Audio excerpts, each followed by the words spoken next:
Hello दोस्तों, आप लोग कैसे हैं। आशा करते हैं आप लोग ठीक होंगे। आज हम क्लास 7 हमारा पर्यावरण के वायु चैप्टर के अभ्यास प्रश्नों की चर्चा करेंगे। चलो देखते हैं।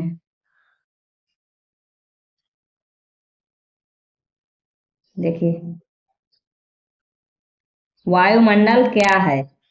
हमारी पृथ्वी चारों ओर वायु की बनी चादर से घिरी हुई है, जिसे वायुमंडल कहते हैं। पृथ्वी पर सभी जीवित रहने के लिए वायुमंडल पर निर्भर रहते हैं। पृथ्वी पर सभी जीव जीवित रहने के लिए वायुमंडल पर निर्भर रहते हैं।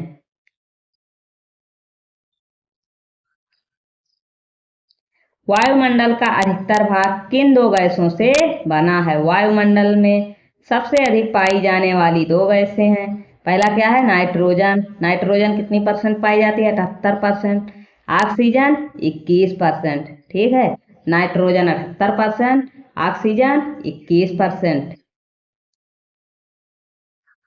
वायुमंडल में कौन सी गैस हरित गृह प्रभाव पैदा करती है।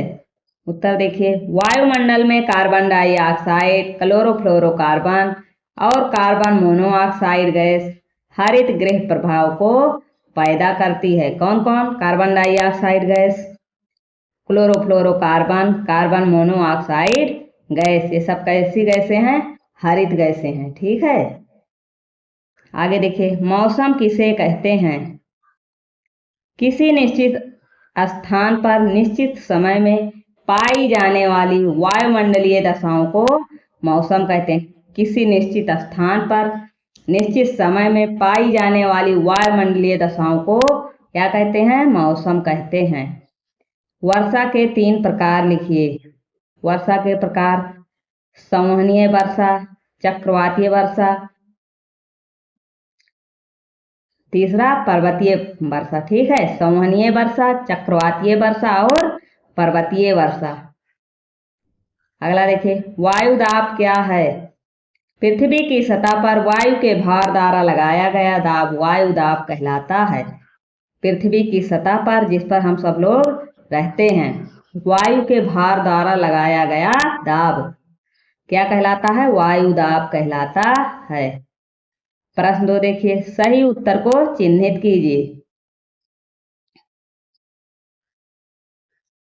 निम्नलिखित में से कौन सी गैस हमें सूर्य की हानिकारक किरणों से बचाती है। Carbon dioxide gas, nitrogen gas, ozone gas. कौन सी बचाती है, ओजोन गैस। ठीक है, ये हमारी सूर्य से आने वाली पराबैंगनी किरणों से हमारी रक्षा करती है। कौन सी गैस, ओजोन गैस।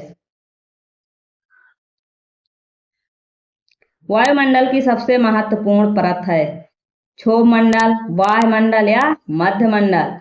वायुमंडल की सबसे महत्वपूर्ण परत कौन सी है, क्षोभ मंडल।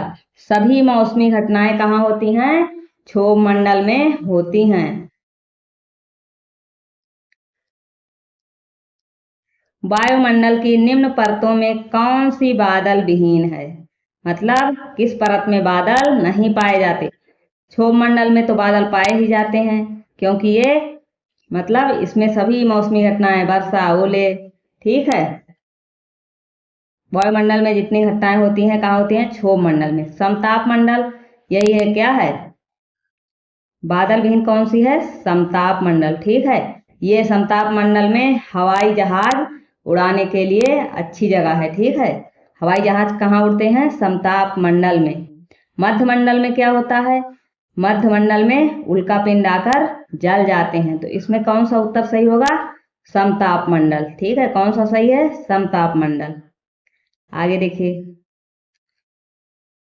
वायुमंडल की परतों में जब हम ऊपर जाते हैं तब वायुदाब बढ़ता है, घटता है या समान रहता है। वायुमंडल में जब हम लोग ऊपर की तरफ जाते हैं तो क्या होता है, वायुदाब घटता है। क्या होता है, वायुदाब घटता है।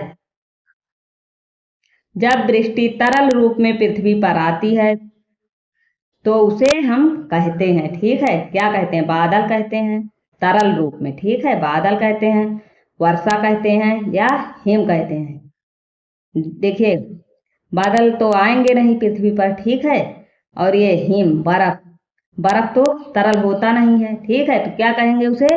वर्षा कहेंगे। क्या कहेंगे? वर्षा कहेंगे।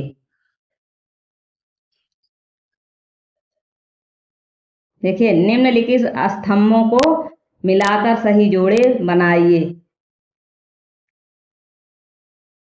देखिए, व्यापारिक पवनें कैसी हैं? अस्थाई पवन, ठीक है। व्यापारिक पवनें कैसी हैं? अस्थाई पवन है। लू क्या है? स्थानीय पवन है। क्या है? स्थानीय पवन है। मानसून क्या है? मौसमी पवन है। और पवन क्या है? पवन की क्षैतिज गति, ठीक है।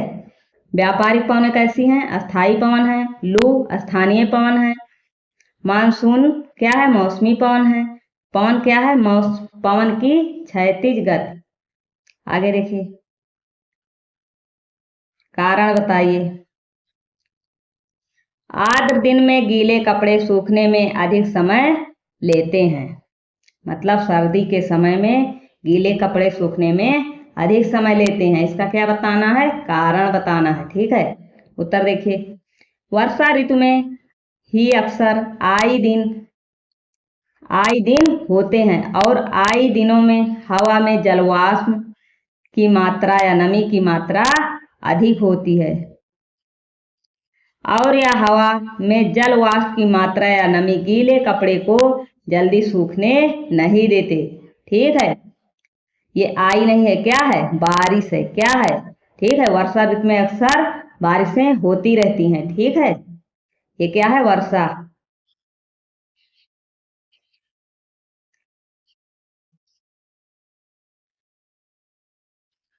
वर्षा या आर्द्र, इसे क्या कहेंगे? वर्षा या आर्द्र, ठीक है।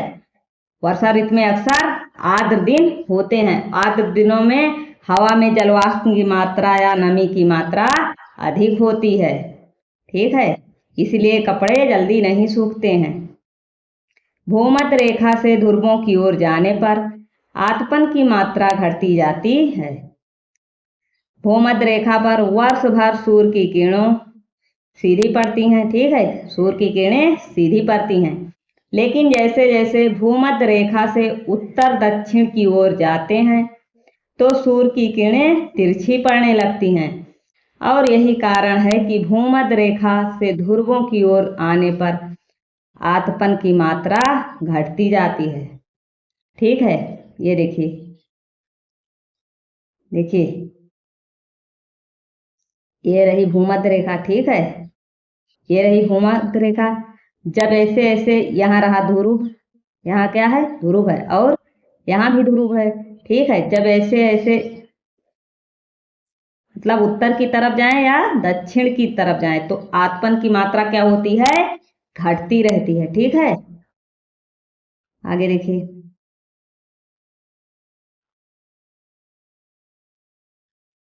ये क्वेश्चन रिपीट हो गए हैं, ठीक है। आज की वीडियो में इतना ही।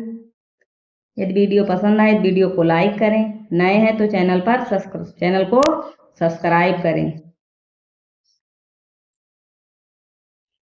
आप लोगों ने यदि इसके चैप्टर को नहीं देखा है तो चैनल पर प्लेलिस्ट बनी हुई है, जाकर के देख लीजिएगा। Thank you.